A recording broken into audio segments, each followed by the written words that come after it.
Okay. Hey everyone out in the internet world. This is Kirsten Hall again with Pointe Publishing.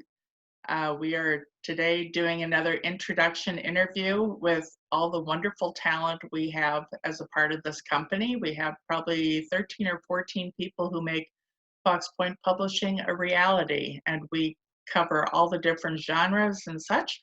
Today's interview is with Helen Holder. She is one of our talented authors. We also have talented designers, illustrators, editors. I'd like to think I'm talented as well. I'm the publicist. I'm also the co-publisher. Chelsea Barr is the other publisher. But yeah, without further ado, we will get into the questions that Helen has provided to me. So we are going to assume she's got great answers for them.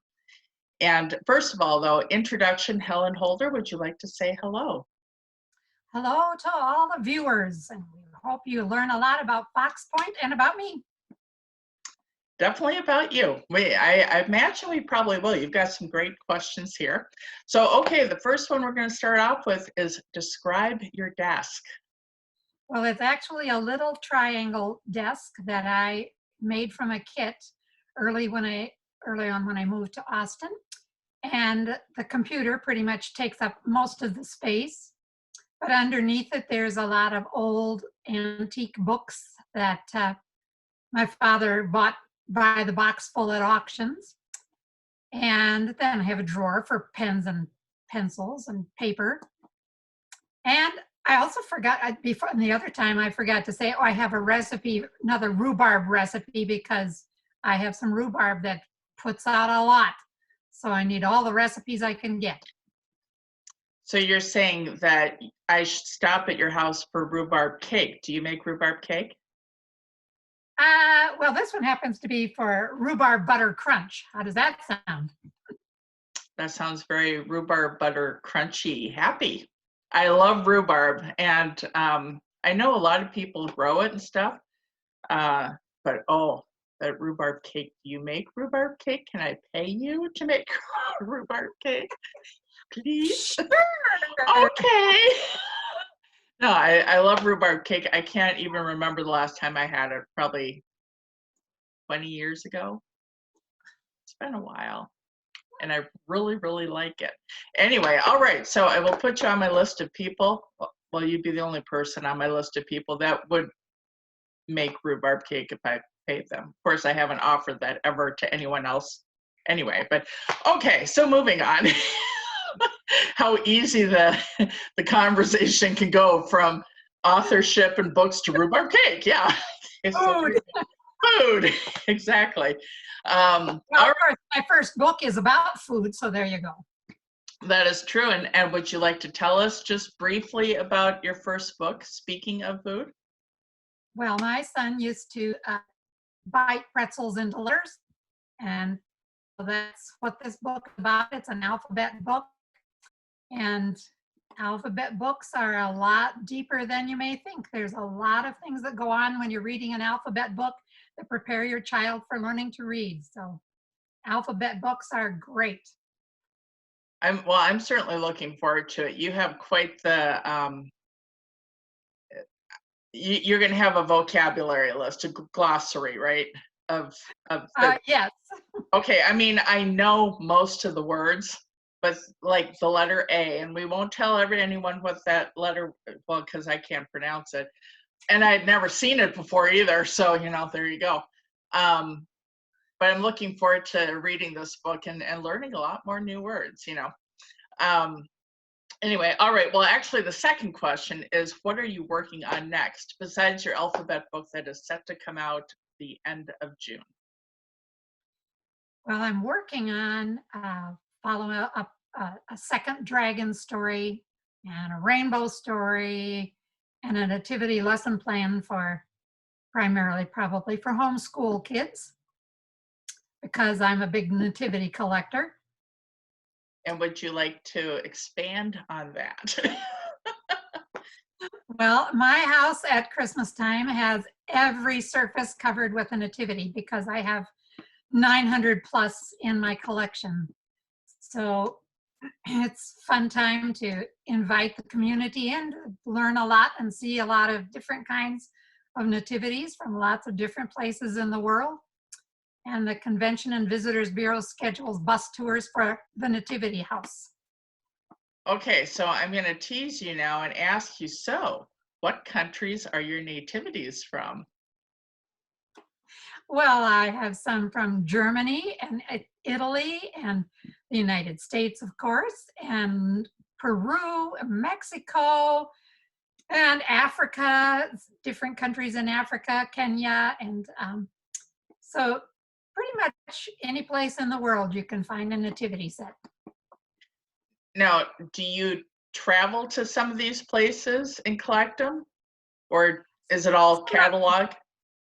Some of them are from our travels, but a lot of them I get from Fair Trade catalog and stores. Plus, I belong to Friends of the Creche, which is a national organization. So they have a convention, and there's always people there selling nativity sets. Okay. Well, and I have to explain to the viewers why I was teasing you, because when we were talking earlier, you had mentioned that one of the news channel people were in your living room, and as soon as they said, well, tell us about the different countries that they come from or what countries they come from, your mind went blank and you're like, ugh. Country, what's a country? couldn't think of a country. So I had to bring that up. So you did very well there. All right, so next question. Why do you think people should read your books? Well, I think they're fun, and I just hope lots of other people will get to enjoy them.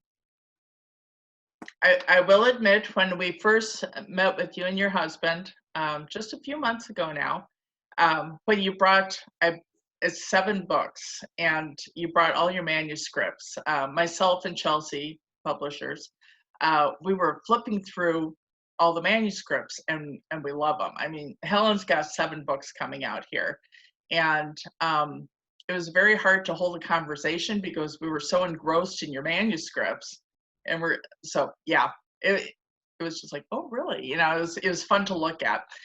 So we're very much looking forward to it. And actually, I should point out that she's got her first book called David's Pretzels coming out by June 30th of 2020, so in less than 60 days.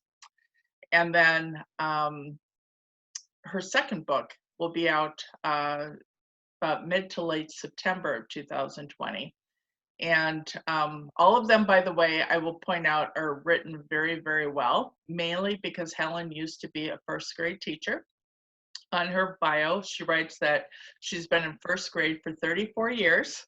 Only 1 is a student, the other 33 is a teacher, which is good, because that would be pretty bad if that were not the case. But all right, so all right. When and why did you begin writing? Probably about 1990, and a group of teachers at my school got together for a writing group. So you have to write to have something to discuss in the writing group. So Yeah. I wrote a book about my son tasting things as we worked together on a recipe for our French bread, and it tasted so much that by the time we got done, it was only a teeny tiny little loaf of bread, but it was sort of a repetitive story and not that good. Well, yeah, the tasting little things reminds me of my penchant, well, when I get around to making cookies or cake batter and cookie dough. And they say that you shouldn't eat it because it's got raw eggs in it and that you could get salmonella, but you know, sometimes that's just the chance you have to take when it comes to cookie dough and cake batter. And yeah. I'll risk it. Exactly. You know, the cake, when you put it in the 9x11 pan or whatever it is, and it's supposed to be like an inch thick, you know, of dough or the batter. My cakes are probably about a 1/4 inch because, you know, things happen, and That's right. you know, whatever. Anyway, but it's been a long time actually since I've even had a cake, so I'm gonna definitely take you up on your rhubarb cake offer. That's for sure. All right. What inspired you to write your first book? Well, the first one that's going to be published is I had a son, David, who used to really eat the pretzels and then say, "What letter is this?" and try to get different letters of the alphabet. So David's Pretzels, full of alphabet that's chewed into from pretzels. And now, does he know that this book is coming out? Yes, he does. He's not very vocal about everything, but one of his friends just contacted me on Facebook with a comment, and he already knew what the A stood for. So David's been talking to his friends. Oh, good, good, good, good. Have you found other people are excited to see your first book? And have they been chasing around the internet? There's been quite a few people who are really excited about it. My grandson said, "Oh, goody, he would buy these for all of his friends that are having babies at this time." Oh, good, good, good. And another friend who wants to buy a lot for her nieces and nephews. So buy, buy, buy.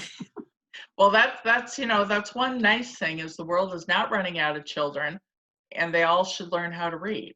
So naturally, Yes. they should read your alphabet book. Now, there you go. Makes sense. All right, and then the last question: do you remember the first book you read? Well, I read Hitti's First 100 Years, and that's about a doll. So I really like dolls, and Hitti had an exciting life for her 100 years. What time frame was her 100 years from like when to when? It was probably the 1800s. Oh, wow. She was carved by a itinerant peddler coming through and visiting the family, and then she got in a crow's nest, and she had took a sea trip, and she's an actual doll that's in the museum in a library Oh, somewhere very in New cool. England. I don't remember exactly where, but you can actually go see Hitti. Who's had an incredible life. Well, very cool. Now, of course, she just sits there and people watches. Right. Now, you could write a follow-up book on Hitti's people watching. Yeah. Imagine the people she sees, you know? There you go. All right, well, those are the questions that you gave me to ask you. Not this is a setup reality show. That's what it is. Pre-designed questions. But do you have other questions or other things you would like to say to the world of YouTube and the internet before we go? Go out and support all your local bookstores. We have a fun one right here in Austin, and I hope that she's going to sell my book, but because she's a great salesperson. Well, Sweet Reads is the name of that store. yep, Sweet Reads in Austin, Minnesota. And I can tell you personally, she actually has the running itinerary of the books we have set to come out here in the rest of 2020.